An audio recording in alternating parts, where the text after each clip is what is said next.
que este Ministerio de Trabajo no va a dejar sin hacer y agotar todas las medidas necesarias para que se reduzca el 32%, que es hoy el valor que tiene la informalidad en la Argentina, y que para nosotros es una tasa alta, es una tasa que ni el peronismo ni nuestra historia nos permite tener. Y por eso vamos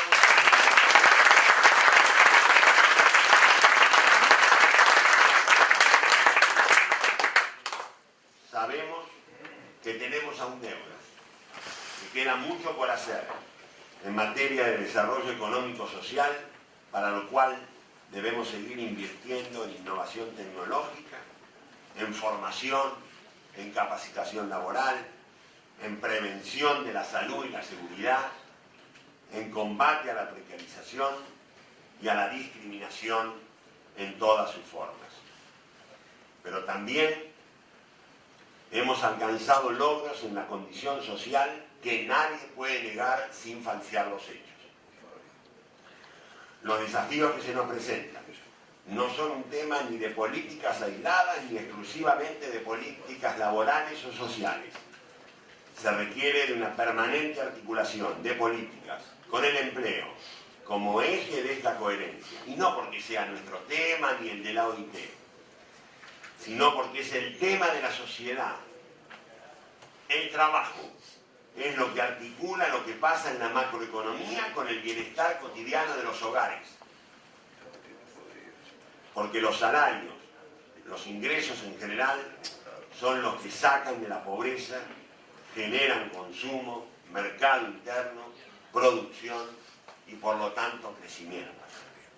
Porque nosotros, todos nosotros, sabemos que no es cierto que sea la riqueza la que genera trabajo. Es el trabajo el que genera la riqueza.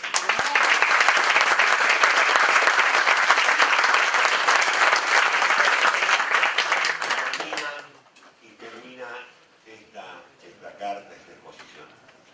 En todos los foros pedimos también esa misma coherencia a los organismos internacionales. Un ámbito en el que la OIT tiene que trabajar y ser escuchado por la OMC, tiene que ser escuchada por el Banco Mundial, tiene que ser escuchada por el Fondo Monetario Internacional, en el ámbito del G20. Se trata de construir un mundo sustentable, con futuro para nuestros hijos, para los hijos de nuestros hijos, para las generaciones futuras, un mundo de paz y una sociedad de trabajo. Gracias.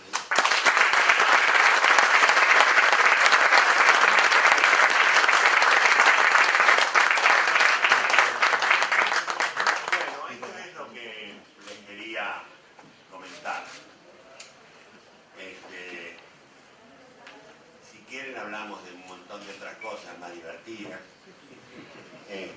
Pero yo me quise hacer cargo de este gesto de los compañeros en invitarme a esta convocatoria rumbo al primer Congreso del Pensamiento Nacional y Suramericano. Y me parece que el tema del trabajo colocado en el centro de este debate, pero también el trabajo puesto en el contexto de lo que pasa en este momento histórico también, en este momento histórico de América Latina, de Suramérica, como dice nuestro compañero.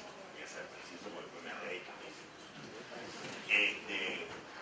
Era necesario ponerlo, porque también estamos viviendo un momento inédito en el panorama de Suramérica.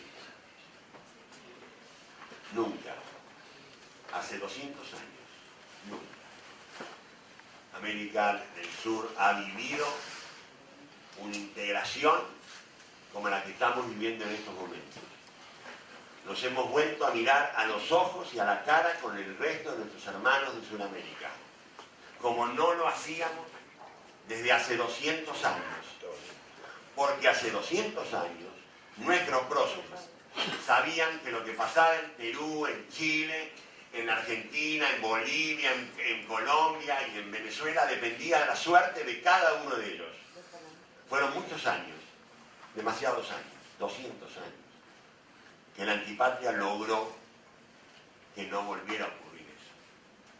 Y entre otras cosas, no increíble lo que son los procesos históricos, entre otras cosas, y se lo digo a los jóvenes sobre todo, tenemos la posibilidad histórica de que otra vez todos estemos pendientes de la suerte de cada uno de ellos, de que Latinoamérica, de que Sudamérica sea nuestra patria, de que Sudamérica sea algo más que el discurso de la patria grande, sea saber que lo que pasa en Venezuela no nos da lo mismo. Significa imaginar que yo nunca pensé que iba a saber tanto de lo que podía pasar como un país de Ecuador, por ejemplo. Nunca. Y ahora sé de Ecuador, o me preocupo por saber de Ecuador, tanto como sé de Argentina, porque sé que lo que pase con Rafael Correa es lo que también nos va a pasar a nosotros. Y por eso nos importa la elección de Chile, y por eso lloramos cuando murió Chávez, y por eso estamos pendientes y no queremos tener más conflictos con el Pepe Mujica. Que no es cuestión de nombres. Es cierto que los liderazgos determinan conductas, determinan improntas, pero estamos en algo más grande que eso. Y no lo podemos dejar pasar. No lo podemos, y no podemos pensar que es algo de la normalidad. Queremos construir esa normalidad, esa nueva normalidad, que sea normal, que en la Sudamérica, que en América del Sur, que todos los países sigamos mirándonos a la cara como hermanos, que así nacimos. Muchas gracias.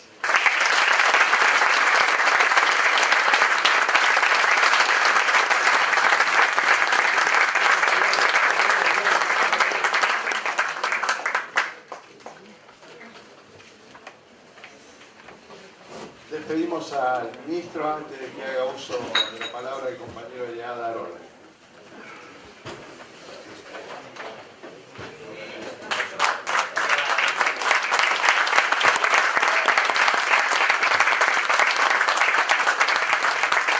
Nos vemos en Mar del Plata.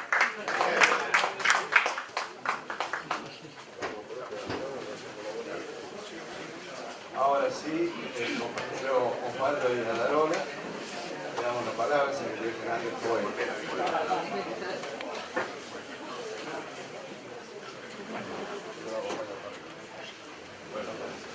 Buenas tardes. En primer término quiero agradecer a ustedes, organizadores de este encuentro. Y yo escuchaba un poco lo que se venía planteando en la mesa, lo que planteó el pero planteó Carlos. Y surge, digo, naturalmente nace un balance, ¿no? Que había, porque teníamos antes de este gobierno, del 2003, que fueron estos 10 años. No para caracterizarlo como un, yo lo digo en algunas cosas, no estoy de acuerdo con los eslogans. En política, porque generalmente puede ser mal interpretado, ¿no? Que si se ganó una década o no se ganó, pero sí me parece que es oportuno y hacer un balance. Y en el caso nuestro, en el área de las telecomunicaciones, lo desarrollo un poco, es más que elocuente. Entonces, ¿qué había antes y qué había? Y en ese sentido, nosotros llegamos al gremio en el año 1997 y los primeros 5 años nos mantuvimos peleando solamente por lo que teníamos, la fuente de trabajo. O sea, despedida telefónica, 500 trabajadores, y hoy lo tengo sistematizado en la cabeza, ¿no? 500 trabajadores eran 6 meses de lucha permanente para reincorporarlos. Terminábamos de reincorporar los 400 o 500 trabajadores de Telefónica, otro tanto trabajadores de Telefónica. Así estuvimos 5 años. Por supuesto, no había paritarias. Los trabajadores ganaban promedio 650 pesos por mes. Digo, con empresas de altísima rentabilidad, que durante todos esos años, fundamentalmente con el 1 a 1, y esto que voy a decir figura en los balances de la época, se llevaban sin ningún tipo de restricción inversión alrededor de $1.000 millones cada año. Se llevaba a las casas centrales, a Europa. Esa fue la política del área nuestra de telecomunicaciones durante todo ese periodo hasta el momento.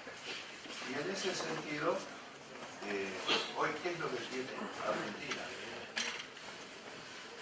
En el 2010, el gremio nuestro planteó, a través del ministro de Planeamiento, Julio De Vido, la posibilidad, ¿no?, de poder, ya lo habíamos planteado en el año 2000, cuando se desreguló el mercado de las telecomunicaciones, planteábamos internet gratis en todas las escuelas públicas y en los hospitales públicos. Por supuesto, no solamente no fuimos oídos, sino que hasta nos cargaban, ¿no? Íbamos al Parlamento a tratar de que se comprometiesen en estos planteos y fue una posición que lamentablemente no estaba ni sin vergüenza. Y a raíz de esto, en el 2010, planteamos no solamente Internet, yo así lo que estaba diciendo, escuelas públicas, hospitales públicos, sino que surge un plan que ustedes lo deben conocer por Argentina Conectada, ¿no? ¿Qué es Argentina Conectada? En el año 2005, Néstor Kirchner crea la empresa ARSAT, primera empresa, digamos, satelital en Argentina, para poder mantener lo que históricamente había dos posiciones satelitales que por las crisis económicas y qué sé yo, se venían abajo, no había forma y se perdían esas posiciones. Néstor crea la empresa ARSAT, 100% del Estado Nacional. Puede mantener las posiciones satelitales y se crea con una empresa también del Estado Nacional, que es el IPAC, no sé si habrán escuchado, que es en Bariloche, y se empiezan a construir los primeros satélites o las partes en Argentina. Y esto que parece surrealismo, ¿no?, que en pocos años nosotros pasábamos de defender el puesto de trabajo, ¿no?, con empresas de altísima rentabilidad, a empezar a intervenir en el área de las telecomunicaciones como Estado Nacional. Y en eso, bueno, nos entusiasmamos y en el 2010 hablamos con Julio, con el ministro, y surge